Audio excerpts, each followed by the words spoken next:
Hello and welcome to the Hey Coach podcast. Is two-step authorization a step too far? We'll talk about that more at 11. But before we get there, I am joined with Tyler Pasley, Mike Langston, and if your eyes do not deceive you, for the first time in the Hey Coach podcast history, we have gone visual. And it feels good. It's nice to know that people will see what I will see now. How you guys doing? Great, man. Beautiful day.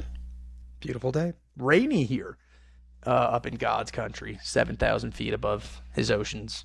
Baz, how is it down there? Cloudy. It's supposed to rain down here. Very nice. We'll send you what's left, buddy. Okay, but we're going to use a lot of it.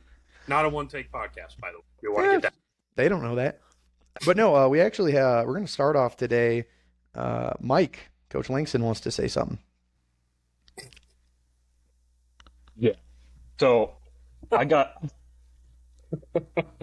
a little flack from the last pods when I kind of blacked out and said that Derek Jeter and Dante Bichette were the same player.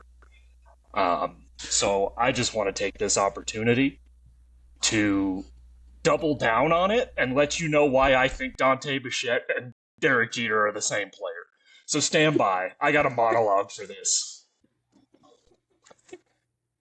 We always talk about how Derek Jeter is a clutch, Hall of Fame offensive machine. And Dante Bichette's just the poster boy for the Coors Field cheat code. But if you strip away the pinstripes and the altitude, they were essentially the same offensive player. Look at the numbers. They were both high average guys. Jeter, career .310 batting average. Bichette, career .299. Both of them counting stat factories. But the real proof is the great equalizer, OPS plus. Oh, God. This stat adjusts for the park and the era. Jeter's career OPS plus, right about 117. That means he was 17% better than the average hitter. Bichette's career OPS, any guesses? 120. I'm going to say 123 just to be different. No, it's lower. It's 107. But still, 7% better than the average ball player. So think about that. You correct Bichette's numbers for Coors Field, and you correct Jeter's number for his sheer longevity. They settle into the same category. Very good, consistently above average offensive stars. Not historically transcendent. One had the advantage of a long career in New York, and the other had a shorter, brighter blast of production in Denver. Same guy, different uniform. I will not be taking any questions. Not a question, but a comment.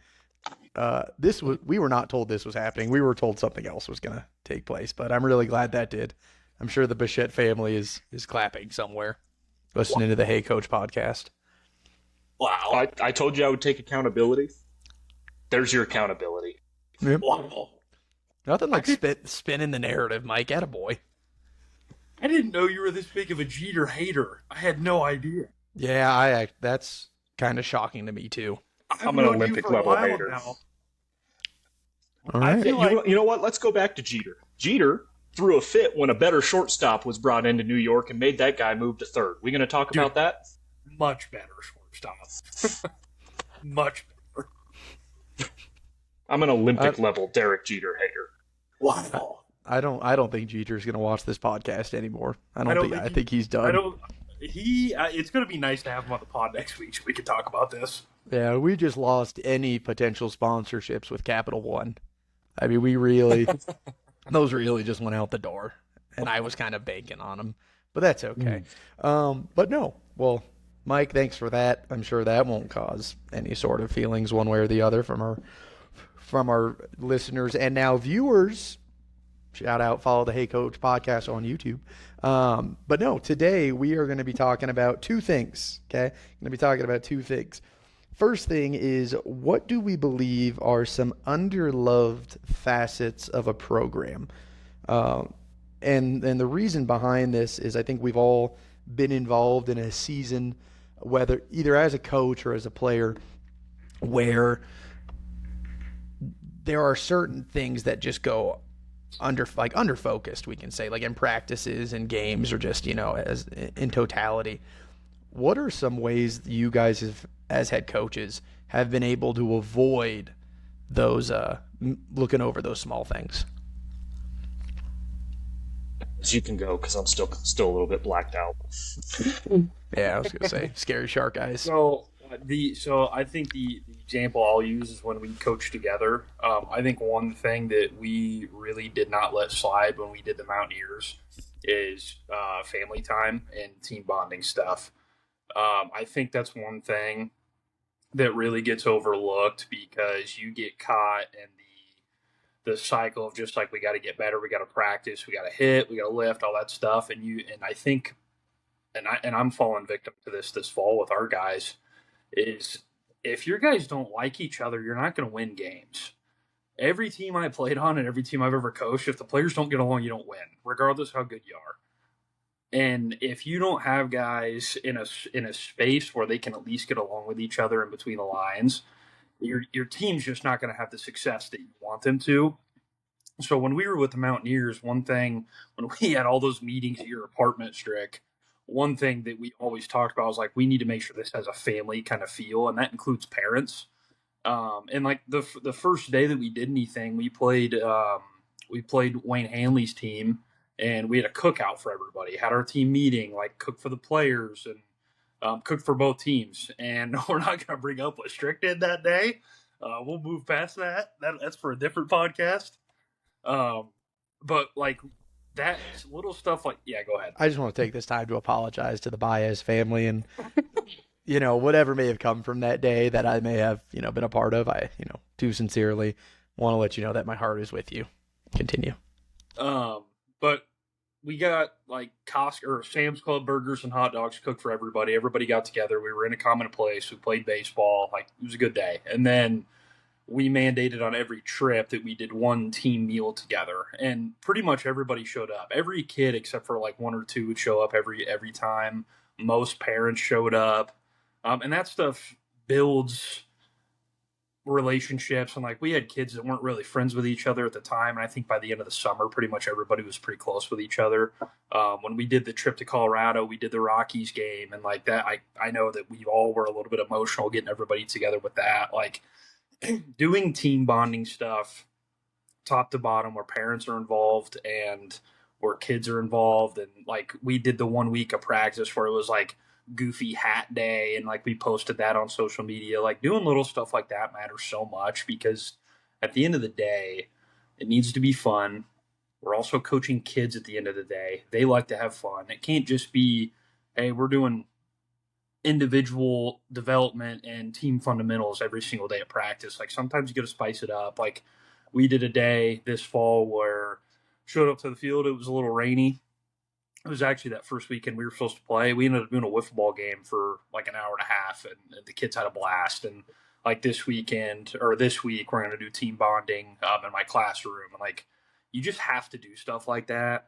It's okay to sacrifice a practice day for doing stuff like that because I would argue 10, almost probably 9 times out of 10, that team bonding day is going to do better than any practice, regardless of how good it is. So I would say that's the overarching thing that usually gets slipped on. Like I know the guy, like where I'm at now, they do a team breakfast before every single game in a local restaurant in town, and I guess it's free every single time from what I've heard. Like that's something that's really big. This weekend when we play each other, I'm sure we'll do a little preview at some point in this. One of my parents is gonna cook for everybody. So just really good stuff. I think that gets passed on. And at the end of the day, you have to think, how can we make our guys like each other more? Because that matters. Hey, which one of your parents is cooking? You don't know them. Oh, one of your players. I thought you meant your mom and your dad, and if your dad's cooking, I'm not coming. No, I wouldn't do that to anybody. No, my dad can't cook. I also have a question about the food this weekend. Yeah, let's get into this. Can they undercook a burger as well as Strick can? The guy that is making food is smoking elk for everybody. Love that. Yeah. Yeah. that's real hard to undercook. So he's, I understand that. And here's the thing, Mike. Okay, there Hey, were look, remember we're a visual podcast. I know. There were two jobs that day. One of them was talking in front of people. One of them was cooking alone over on your own. I thought there was zero chance I was going to end up cooking because if you don't know Pez, regardless of his jobs, would constantly have him in front of a group of people. Hates talking in front of a group of people. Yeah, that's true. And so that saying where it's like, yeah, some are born great, others have greatness thrusted upon them. I'll be honest. I kind of got set up. Bad grill. Okay. Propane was shoddy at best. But yeah, again, I want to make sure that the Baez family know that I do sincerely apologize for what may have occurred that day. But no, Paz, I think we can all agree with you that team bonding and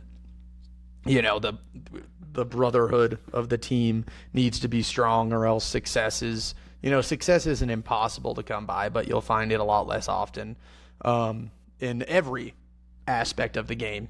Success isn't always the wins and losses. Wins are, that's what everyone looks at, but sometimes, you win enough games and at the end of the year you look around and go, wow, these kids love playing together. These kids loved every moment of it. That could also be a little bit of success you take with you heading into, the off season or whatever you want to call it. I'll say this. Every team I've ever been on has done that, and I don't ever think there's been a team I have been looking forward to getting out of, like high school, college, even the coaching. And that's, we instituted that with our teams, but there's never been a team where I'm just like, God, get me out of here. And I think it all goes back to really enjoying and taking some time to not just be, not like you said, not just the practices, the fundamentals, just having fun. I think sometimes we want to treat this too much like a job and, not enough like a game. And, Yep. I agree with everything you said. And Mike, what do you got? Yeah, Paz took my answer, so I'm going to talk about a couple things that we've done just in the last couple months that kind of piggyback off that, and then I'll give you my analytical answer here. As I say, what is I'm this? just gonna lean in. I'm just gonna lean into the stereotype Who you are? that I'm just a robot. So Yeah. okay. No, so I agree. We have the boys out to the house. We do kangaroo court. They always love doing that. On Halloween, we did everybody dressed up in costumes. I told them if they showed up without a costume, I was going to send them home. And we played football for like an hour and a half. Like we just tossed around the old pigskin, partially because it might have been dangerous to play baseball with some of the masks that we had out there. I don't think they could have seen the baseball. So we played football instead. We got the boys together on, what was that, Strick on Thursday? This last Thursday? Yes, last Thursday. Okay. Yeah, this last Thursday, and we actually did our Fall World Series draft live, like with the team. So we got that coming up. Speaking of the Fall World Series, the NAU Lumberjacks Fall World Series, sponsored by the Hey Coach podcast, will be beginning this coming Tuesday and Thursday, with a if necessary game the following Tuesday. So look out for the streaming options on that if you want to watch some Jacks baseball. Yeah, go ahead. Real quick, I watched it last year. It was a blast to watch. It was fun, yeah. And that's not me saying that just because you guys are my buddies. Like, it genuinely was a blast to watch, and it was cool to see. Because, like, I bet club teams just aren't doing that. Like, you guys make the most of what you got, and watching that was awesome. Anyway, go ahead. Yeah, and so we're going to have to figure out something different this year because Instagram took away our ability to stream because we have under 1,000 followers. So if you're listening to this and you're not following the NAU Club Baseball Instagram, please do so. Try to get us to 1,000 so we can stream where you can watch. Maybe even consider filing a complaint with Instagram. I don't like them beating up on the little guy. So I think if all 42 of us let our voices be heard, some real change is going to happen. Go ahead, Mike. Yep. Tell a friend to tell a friend. Yep. So we're doing that. Once our fall season kind of wraps up, we're going to get together and do like a little holiday gift exchange, a little white elephant gift exchange. So that's always fun. Oh yeah. It's always interesting to see what those boys come up with for gifts for each other. And we'll just leave it at that. But yeah, so that's, I mean, kind of just going off what Paz said, doing those little things, kind of those team bonding things, helps bring those boys closer together and really builds a team. Now, getting back to baseball, I think that as a whole, the game of baseball has gone away from practicing the small stuff, right? The little things. So I know we try to do a decent job of constantly practicing our bunt coverages, our first and third plays.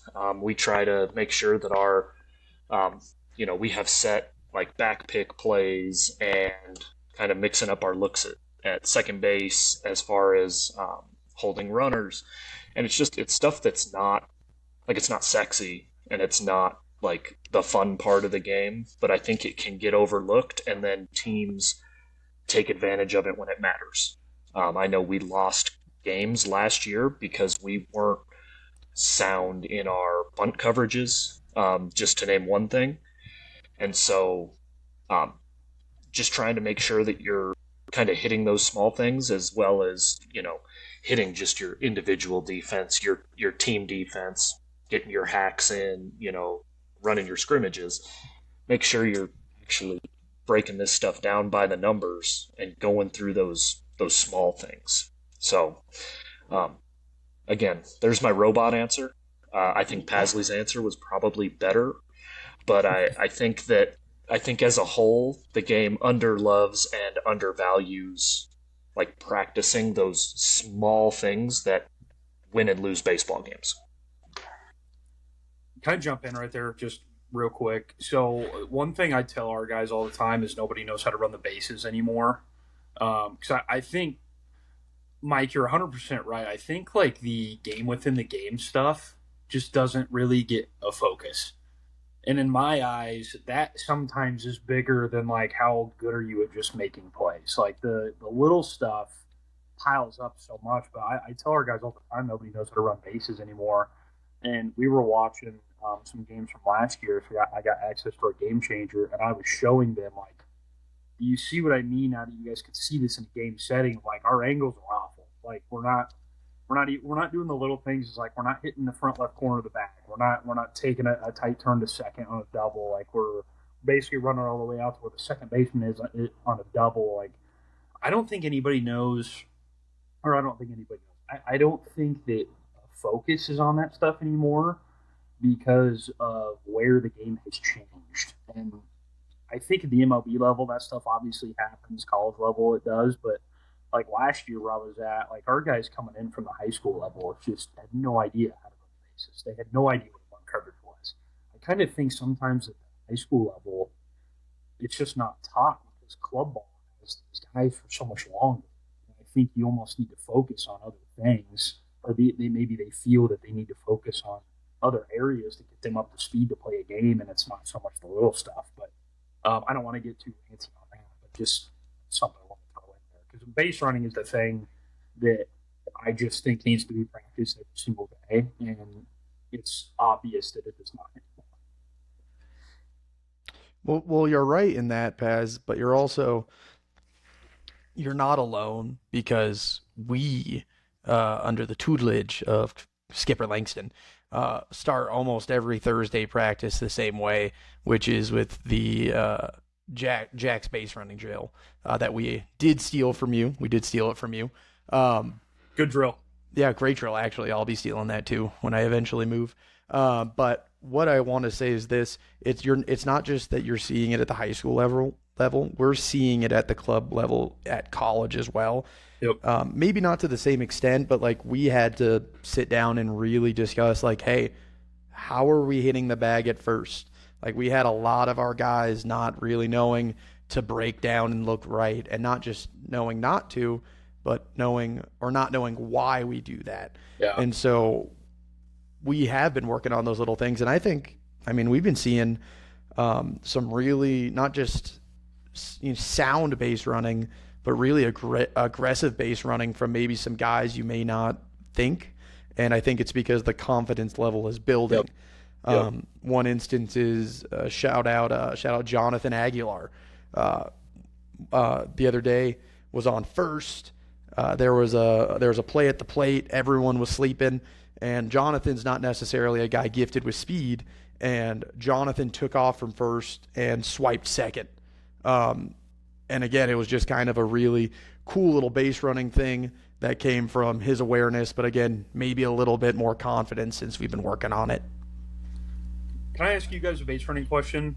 Do you guys put an emphasis on taking, like, ball in the outfield, your runner on first base taking third?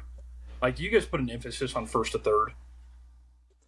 I think we put an emphasis on taking the extra base always, or at least thinking about it. Like, I think Langston has done a really good job of kind of instilling a very aggressive, very scary shark eyes base running mentality this year. Yeah. So it's one thing that anytime we do anything live, I've tried to get them to understand. Anytime they're hitting and they put a ball in the outfield, it's mandated they're going to try to go for a double. If you get thrown out and it's a hit, just go back to first base. I'm just trying to get them to understand, like, hey, be aggressive and understand we're looking for two out of the box regardless of ball flight. And I think one thing that I've noticed there, and then I'll get to my original point, but one thing I've noticed there is, like, when a kid hits let's just say like a one hop line drive to the left fielder and he's thinking two out of the box, if that kid even bobbles that or duffs it at all, it's probably a double. And we've seen so many times since we've been doing live stuff where we've taken that extra base, and all it stems from was being aggressive right out of the box. That's it. It's not something very complicated at all. One thing on first to thirds, because I'm curious to see how this works at the high school level, we have a short field. It's only 350 to center it, and it's 315 down the lines. Like, we have a really short field. We have actually done a very, very good job of going first to third on balls in the outfield. It's been kind of shocking, but I'm interested to see, like, when we play this Saturday, I'm interested to see if we can pull that off on a ball in the gap. Like a ball where, let's say, right fielder's got to move a little bit forward, something like that. Because I just kind of wonder if at the high school level it doesn't happen as much because of the speed of the runners. Because that's one thing when we were at Coco Strick doing the JV team, how often did we go first to third? Probably never. I was gonna say not very often, but like, granted, we were a good team, but we had maybe two guys who could kind of scoot around the bases. Like, you think of a guy like Woody. Yep. I mean, he could have went first to third on a ball back to the pitcher sometimes if he really wanted to at that level. But no, I think you're right. A lot of that is dictated by, just sometimes the lack of speed. Yeah, but I'm just wondering how much it translates, because I know at the college level it happens much more. But I'm interested to see how it translates for us. But that's why I asked if you guys put an emphasis on it. Yeah, I know we're definitely seeing improvements in scrimmages, and I think it's based on our base running that we've been doing earlier in the week. An example just from this last Tuesday was Connor Colwell. Mm-hmm. It was basically like a flare single into right field, and he ended up on second base. Ended up with a double. He was out of the box. He was going to. Right fielder had to move a little bit towards the line. But just that, like, mentality coming out of the box, I'm taking the extra base. He's in there with a double. And, fires the boys up, man. It fires people up when we're taking extra bases, and that means something. Yep. And I think not the only reason Coley was successful in that, but I think a lot more people could have a lot more success in that kind of a flare single, turning it into a hustle double, is because everybody's expecting them just to do the thing that, okay, I'm going to get to first, take a couple hard steps. And so almost everybody, I mean, on that play, I think the only person who was thinking 2 on that was Connor Colwell. Even our infielders, or Langston, yeah, sure. But like, you know what I mean? Like, no one was yelling 2. Like, everyone defensive on the defense kind of got caught on the back foot because he hit first and just kept going. So again, taking advantage of this kind of, I don't want to say a lazy nature of base running, but like, I'm sure some teams in some, conferences, divisions, whatever you say, like, it's just not a aggressive base running. The risk isn't really worth the reward. But I think when you have a team like ours, like the Jacks, it's like, no, we're gonna need everything we can get, and sometimes what we need is a guy just to leg out a double when it should have been a single. Yeah. I think hustle doubles get teams fired up more than like a rocket double sometimes. Oh God, yeah. Yeah. Especially a big boy. The big boy's getting around there. Mm-hmm. Oh yeah. Well, it's like it's almost like the idea of like when you go to Benihana, right? That food is probably just as good if they cook it in the back and bring it out, but seeing it unfold in front of you with like the onion volcano and everything, dude, yeah, fire me up. Guys flipping the egg. I didn't know where that analogy was going, and I kind of like it. I'm not gonna lie. Yeah. I was concerned. I had concerns, but you landed the plane well there. That was nice. Thank you. I've never been to Benihana, but I've been to places like it. And, yeah. So, yeah, I'm with you. Dude, if you've never looked into it, and this goes to you guys and our listeners / viewers, shout out Hey Coach Podcast on YouTube, look up the school that those guys have to go to. It's not like a weekend thing. Like, it's a whole thing. Like, those guys are trained. They are the Navy SEALs of the culinary world. Okay, let's move on. Yeah, and shout out to them. But yeah, okay, so very good job, gentlemen, as always. Next part of this, what have you done? So we've talked about what we have done in the past to, or the little things we focused on. But what have you, as a coach, done to avoid getting blinders? Like, how do you remind yourself? How do you implement things in practice? Because I think, and a lot of the baseball people out there will kind of agree with us on this, it's kind of easy in the fall, but as you get into spring and when rubber meets road and games start to matter, I feel like that's when a lot of coaches and a lot of teams just slip into these big picture ideas and just go, we just need to practice hitting, running, catching, and throwing, and the rest we'll figure it out. So how do you guys avoid that? Like, what are some of your tips? What are some of your practices? You want me to go first again, Mike, or do you want it? No, I got it. Okay. This is where I'm going to toot a guy's horn like Strick. I think it's important to have a good staff and a staff that is really plugged into the team and plugged into what we like, where we want to go as a program, right? And so having those guys and then being able to take their input, their feedback, and then apply it in practice, I think is huge. So like, not getting an ego, not saying like, we're going to do things my way, we're going to do it this way, and this way, and being open to kind of the feedback from some of your assistants. Like, hey, this is what I'm seeing. Like, this is probably something we need to work on. Because as the head coach, and Paz, you know this as well, like, what I'm thinking of 99% of the time is like, who am I going to write in that lineup card? Who's going on the bump? If we're in this situation and this guy gets on base, like, are we going to pinch run? What are we going to do? And like, you're not thinking about kind of the small stuff. And that's where your assistants can really be kind of honed in on that. I know Strick does a good job of this. We're going to definitely implement this with some of our other assistants as well. But like, he takes notes throughout the game. Like little things that we either do well or that we need to improve on, right? If there's a certain play that like we have practiced but we don't execute it very well, like, hey, that may be something we need to circle back on in practice. So I think, surrounding yourself with guys that know where you want to go and know what to look for can help keep you from getting tunnel vision, because again, all you're thinking about is like, who's going to play second base today or whatever it is, right? And so that's kind of where I come from. Like I need these guys and I lean on them pretty regularly to make sure that we're still going in the right direction. Nice, Yeah, Maz. yeah. I think Strick especially. That's one thing you're like, you don't miss anything, Strick. That was one thing. Like when we did the JV team and we had Mountaineers, like you saw everything and did not miss anything. Leaning on your assistants, especially one that has the ability to just kind of filter through everything. Like it's I don't know how you do it. To be honest with you, it's impressive. I think that's one of your best attributes is you don't miss in terms of like if something's off, I don't think you've ever missed it once.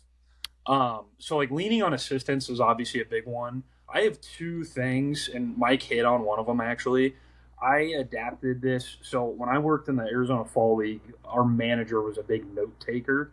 I didn't even take notes in school, so it was not something that was natural to me. But I was like, but he won back to back low A and high A minor league championships. So like this guy he got it. Former first round pick, really good pedigree. So I stole that from him and I started doing it just in my workplace and it helped me just be more productive, stay on task. I started this fall. Anytime we did anything live in terms of players throwing, I started taking notes. So like then I can see what's actually happening, and I don't forget it's on paper. So like that's a big one. But I honestly think the biggest one, and this is probably a little bit more unorthodox, and I know Mike, this probably isn't something that you do as much with your personality, but I know Strick does. Is like I check with players and see how they're feeling about practice. And I don't think that's maybe that common, but I honestly think getting their feedback and like sometimes they see it from a very just their individual view, which isn't always best for the team. But like a lot of guys, once they know that you can have those conversations with your coach, they start to see things in a different way than a coach does. That's one thing I've done a lot this fall because I've been pretty creative with kind of what our practices look like this fall, and I've talked to our older guys a lot because obviously it's my first year in a program where these guys have lived in that small town their whole life, so they've had baseball one way. New guy comes in, things are going to be different. So like I've checked in with them to see like, hey, how are things going? What do you like? What do you dislike? And you honestly get a lot of good feedback. And the thing that's been really like eye opening for me is these guys, especially where I'm at now, will kind of give you insight that you never would have seen before just because they are a player and not a coach. And they're telling you how the freshmen are reacting and the sophomores, and they're kind of giving you the kind of inside baseball view of it of like, hey, our freshmen are really liking this, they're challenged in this. Like I really think getting feedback from players has helped me maybe more than anything else I've ever done because they're the ones doing it. Like if you think about it this way, we put all this time writing a practice plan. But like Mike said, at the end of the day, who are the nine guys in the lineup are what we're thinking about because that's hard. It's a chess game. Sometimes it's matchup dependent. But when you get a player that's just like, yeah, here's how practice is going, it just kind of gives you, kind of almost unlocks another side of the brain of like, oh, okay, well, here's maybe where I'm missing. So that's really the big one, especially recently. That's kind of opened my eyes. I want to shout out a guy on the Jacks that I don't have to ask how he feels about how things are going. He just takes it upon himself to tell me. Mm-hmm. Shout out Gunnar, bless him. Yeah, I was gonna say. Um, I knew that was coming. And I yeah, don't even that know him. guy, that guy has no problem letting us Yeah. know what he thinks about practice or like what guys are saying about what we're doing. Yeah. Um, and that's not to say that like he's like some snitch. So I definitely want guys to keep talking to him. He does a really good job of filtering what's coming in and seeing how he's going to be a really good coach one day. Like he's going to be a great Yeah. coach one day because he can filter it and get it down to like, okay, what does this mean like for practice or what we're working on, and then filter that information to us, right? Because regardless of whether we ask or not, um, guys sometimes just aren't going to tell us because Yeah. it is the coach that's asking, right? And so Yeah. having guys or having a group of guys that I know like we hear it from like seniors and we hear it from upperclassmen where it's like, hey, this is something that like we think we might need to work on, and like they're able to kind of filter what the team's thinking and then give that to us. Then it becomes up to us to put it into practice, right? So I just wanted to shout Gunner out, shout out, some of our executive staff as well. You got Luke Ronan and Reich.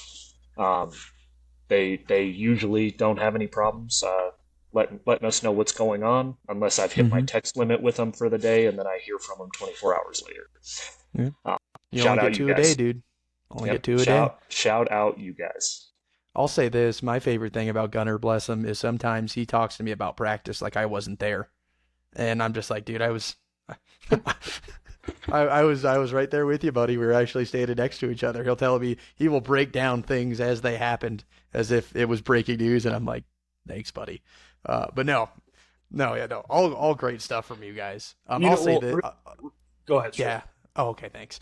No, I'll say this. If you are a coach who feels like you shouldn't be a coach, like that's how I felt my first couple years, you know, imposter syndrome, whatever you want to call it, just watch everything. I mean, truthfully, my first year with Paz, I didn't feel like I should tell anybody anything. So I just, shout out whatever that movie was, Observe and Report. I think that was with Seth Rogen.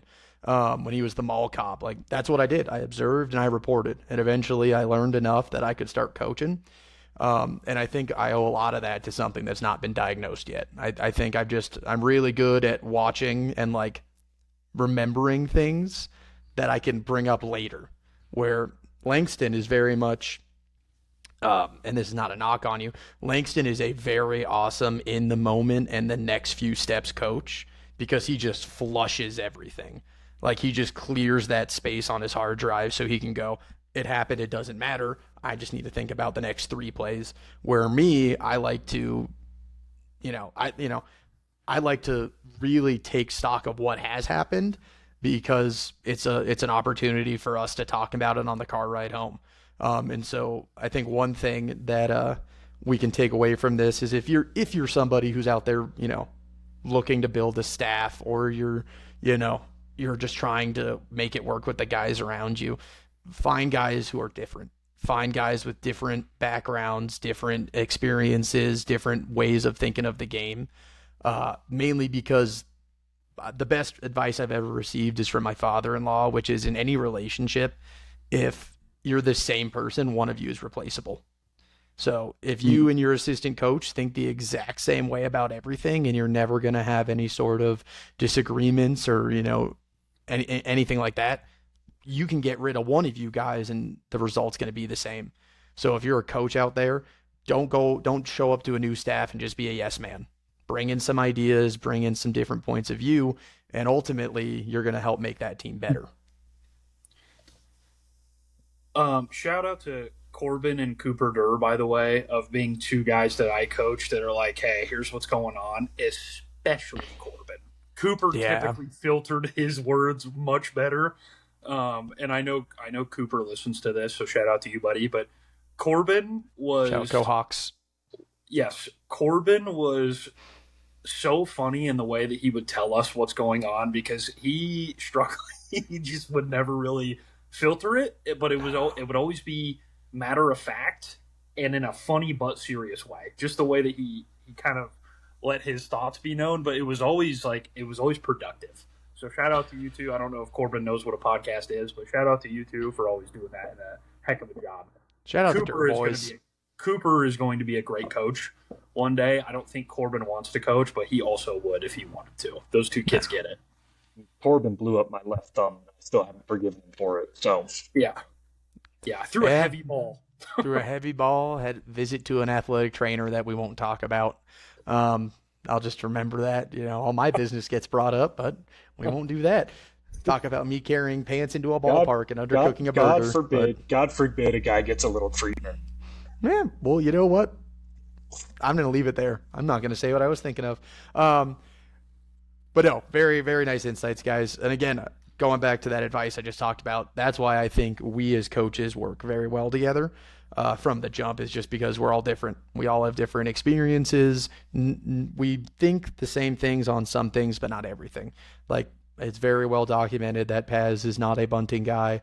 And Langston and I are like, we appreciate the bunt. Meanwhile, Paz is wrong. But yeah, moving on. Today we're pumped about Blue Jays this. lost, by the way. Go ahead. Yeah, and you know what? Maybe they should have. They punted in the ninth. Dodgers didn't. Continue.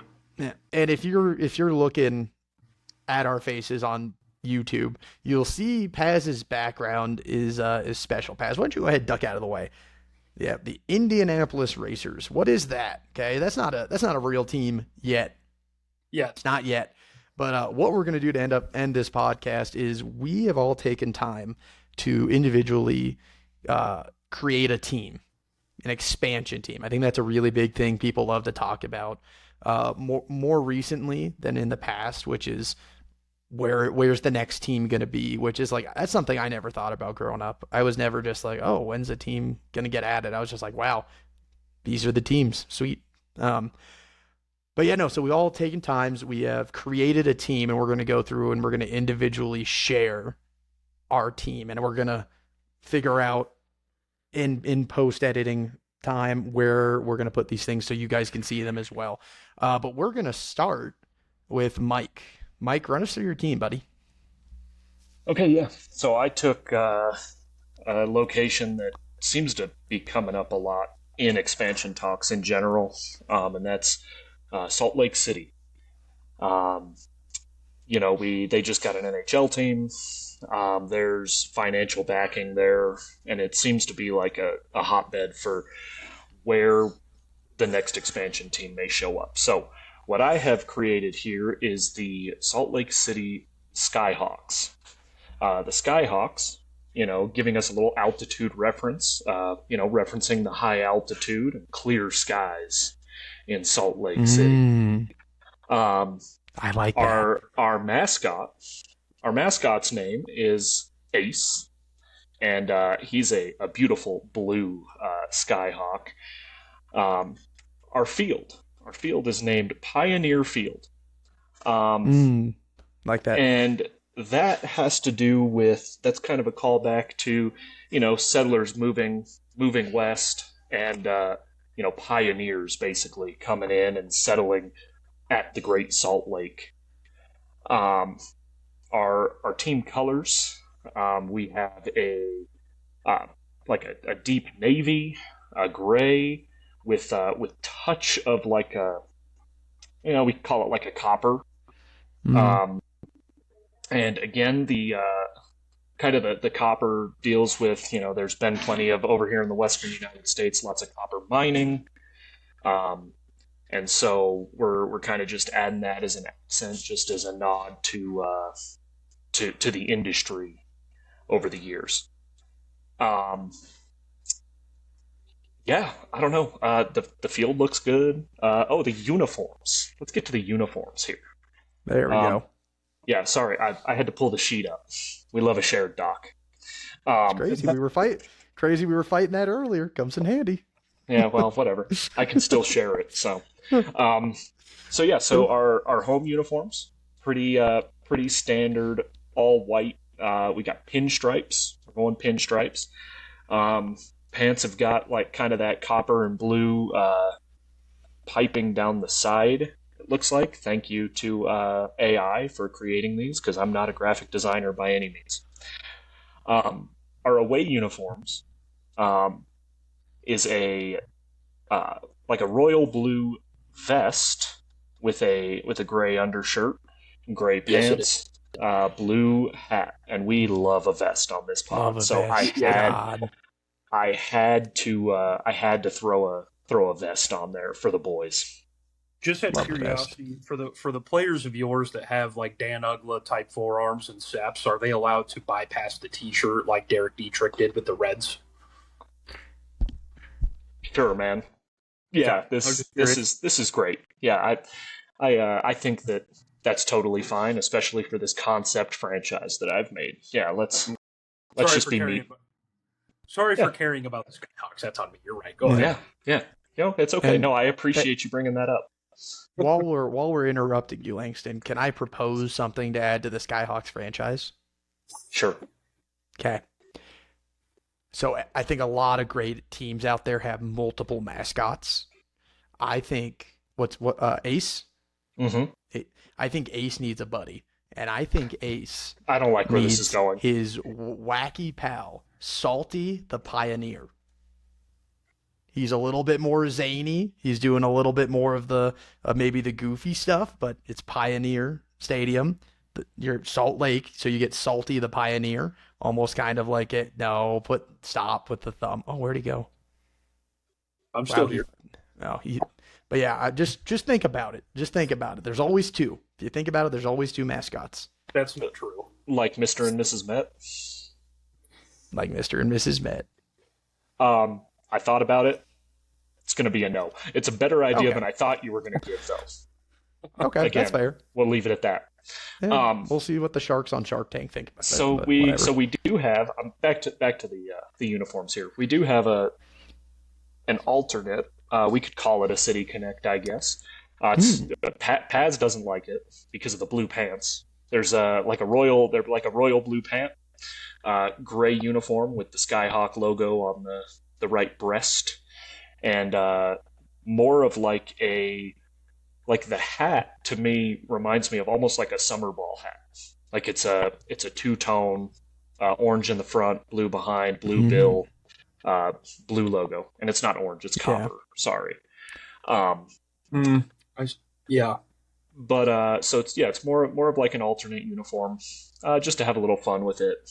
The last thing I'll say is when we throw these photos in post, when you're looking at my field at Pioneer Field, there's a very large logo right in center field under Pioneer Field. AI is not perfect. Imagine it as a jumbotron, but yeah, that is the Salt Lake City Skyhawks. I'm telling you, dude, I would go to a lot of games at Pioneer Field. That looks like a really nice park. Like It's it the looks Wasatch pretty Mountains, sick. Yeah, I like that. But no, Langston, killer job. I'll go next just because. Boom, my stuff. Let me introduce you guys to the New Orleans Crescents. Okay. Now, a lot of people are going to be like, what's a crescent? Okay. For the most part, all I know is the moon. But I know that New Orleans is the crescent city, and that's because the shape of the city is kind of like a crescent moon. So I figured that we would pay a little bit of respect to the city itself. New Orleans, such a fun place. You know, you have Bourbon Street, you have Mardi Gras, which you'll see a lot of our stuff. It has some Mardi Gras inspiration, including our mascot, Jacques the Jester, kind of dipping into that French Creole culture that you see a lot of in New Orleans. And again, Mardi Gras, you see a lot of those jester masks, which you actually also see one down the left field line at the Bayou. Which, let me tell you this, if you're looking for a MLB experience that is equal to Bourbon Street, the Bayou's the place to be. Okay, you see a lot of inspiration of architecture from around the city. In the right field, down the right field line, you kind of see that kind of French Quarter-esque style building. And then on the left, you have the overhang Bayou seats, which I think either of those seats would be really, really fun. You get kind of the exclusivity of those French Quarter balcony seats, or you're just in the Bayou with all the creatures that you may find. I'll be honest, I caught a snag with the uniforms because I originally went into AI and I said, hey, make them look like this. And I was like, oh, these are sick. It was just LSU. It was just purple and gold. It was literally just LSU, and it either said New Orleans or Crescent. So I switched it up, tried to get a little bit different with it. I don't hate the white ones. The white ones are very like athletic-esque. The gray ones, I don't know. I don't know if I'd love wearing those, but you know what? That's not what we're about. You know, we're not about the superficial, surface level stuff for the New Orleans Crescents. We're about the nitty gritty stuff that it takes to go and win championships. Okay. And I think if there's a city that could really welcome in a new team, it's New Orleans. It's the Crescents because again, That city is just built on hospitality. So Any, real quick on yeah, your go ahead. jerseys, Yeah, I think that you actually did a very good job. The only bad part of your jerseys is just the logo. It's just like a stock C. But again, yeah. I, AI is not I perfect. tried. I tried to get it to be more. I wanted to do like an actual crescent moon Yeah. Yeah. kind of a thing, and Yeah. it wouldn't do it. Um, I like the I color scheme a lot because only Thank one you. other team has that, and you don't use it in the same way that the A's do. Those are well done. No, no, and they're a bad franchise. We all know that. I had a lot of fun doing this. I kind of bounced back from city to city. Initially, got bullied out of my original pick, which was which was gonna end up being the Montana Mountain Men. But I'm glad I landed on New Orleans. Go Crescents, baby. Go Crescents. Can't wait to get in the Bayou. All right. So I put a lot more fun facts about my franchise in mind, so I'll hit those as we go. But I actually originally did not have.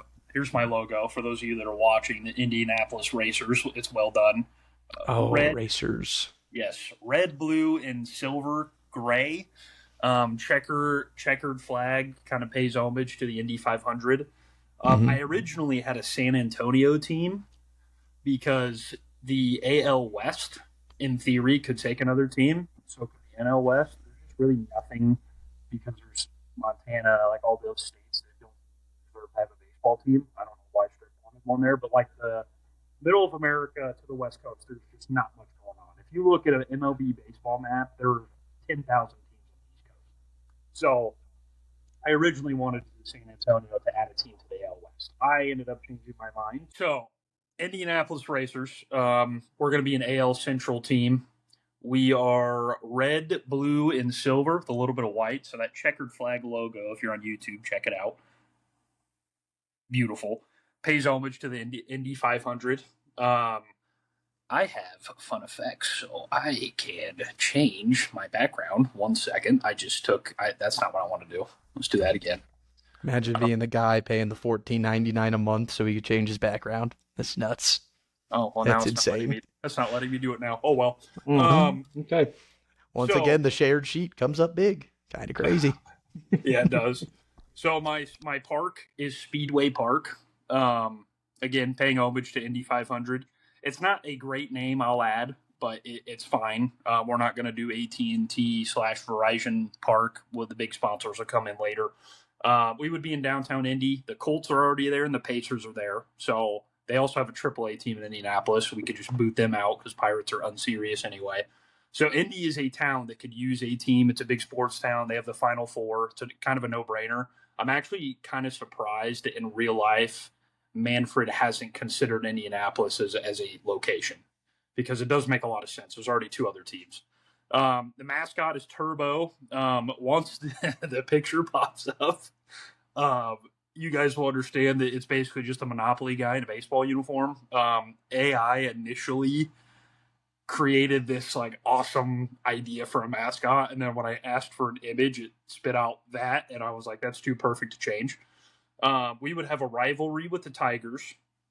So they're doing this rivalry weekend thing where it's like Cubs and White Sox, Red Sox, Yankees, and they're throwing a name on it.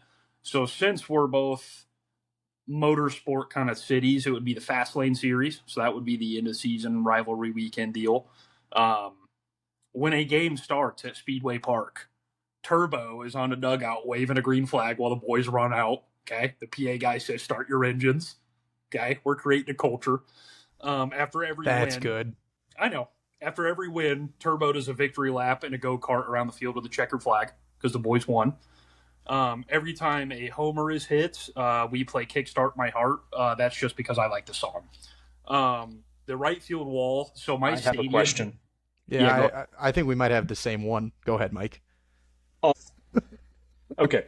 So on like mound visits or delays in play, are you gonna have your boy jump up on the dugout with a yellow flag? Oh, Yellow. You bet. I was getting there. Thanks that's for not ruining where it. I was going. My question is that. Oh, go ahead. And if you ever have something that like the bench is clear, He jumps up there with a red flag. That I did not. Oh, That's good. that's good. That's good. I didn't think of that. That's good. We're gonna add that in when I make the sales pitch to Manfred. Go ahead, Strick. My thing was, could you please bring back the bullpen cart, but have it look like a Indy 500 car? Oh, that would be good. I didn't think of that. That's Yeah. good. Okay, good additions. I'll add that to the sales pitch. And then Um, instead of a bullpen, you guys have the pit, and your relief pitchers are the pit crew.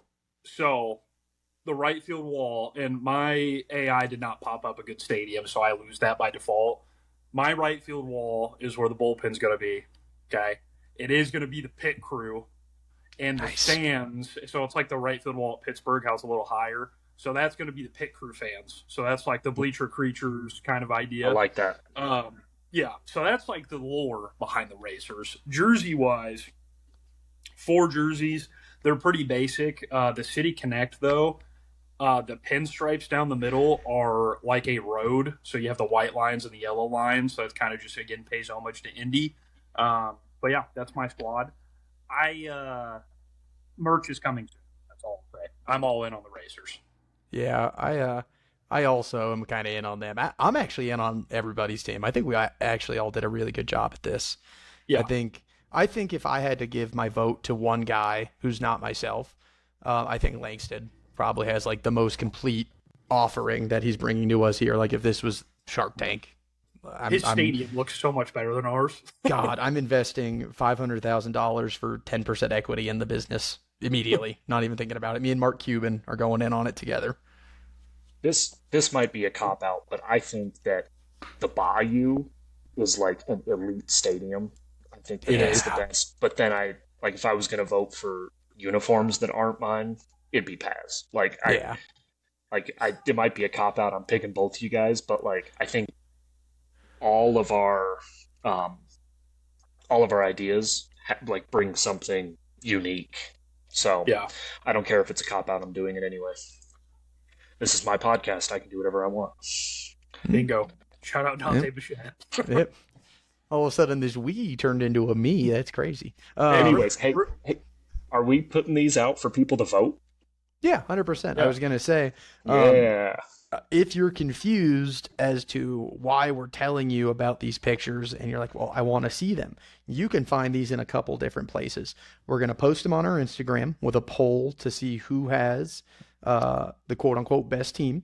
They will also, again, we're going to throw them in. You can watch this video, this recording on YouTube at the Hey Coach Podcast. I'm not entirely sure. I haven't made that YouTube page yet. It might be the Hey Coach Podcast 2. We're not sure yet. You know how those things work. It'll be linked. It'll be linked. It'll be linked in our bios. But yeah, no. Vote on who you think has the overall best qualities for an expansion team, or if you just want to shout out like, "Hey, I think Langston's stadiums really think. I think Paz needs to try harder on his stadium and mascot." You know, if those are things you're thinking. Turbo's perfect the way he is, respectfully. You just have Raleigh Fingers as your mascot. That's all that is. That's You just better have than Raleigh. Raleigh Fingers is a Hall of Famer.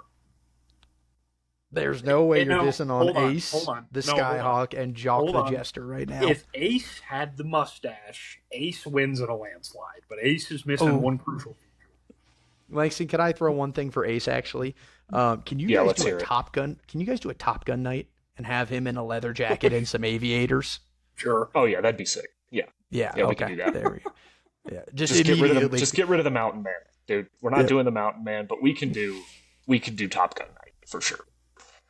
Oh, dude. Well, I was about to say you could just have another avian and call it Goose. I mean, that's pretty easy. No, I don't like that. Okay, my bad. But no, shout out the Iceman Val Kilmer. Okay, one of our favorite actors collectively in this podcast. But no, yeah, make sure, guys. Again, we like to thank you if you're listening, if you're watching, if you're doing both, which I assume Tyler Whitehat is. That guy is my favorite fan. And Tyler, I'll tell you this, buddy. I went to an NAU Ice Jacks game the other night, and you were setting off the smoke detectors with the heat you were playing from that playlist. Go ahead and send me that playlist. Tyler Whitehat, best in the business and working a crowd at a club hockey game. Good for Tyler. Real quick, is he an Apple Music guy or a Spotify guy? Because that matters. I think he's his a Spotify playlist. guy. Tyler, I was all in, man. Hey, One for listen, the good guys. Paz, we can't all be perfect. All right. I know that's true. We all can't be Tyler. It's very true. Well, Well, no, I mean, this was great. We like to, again, thank you everyone for listening, for watching, commenting, whatever you do. We appreciate it. Any parting words, fellas? seeing how many listeners we're getting has been really cool. So thank you guys, honestly. Go Yeah. Jacks. Thank you, guys. Go Jacks. Go Jacks. Okay. With that, this has been the Hey Coach Podcast. We'll see you next time. Love you.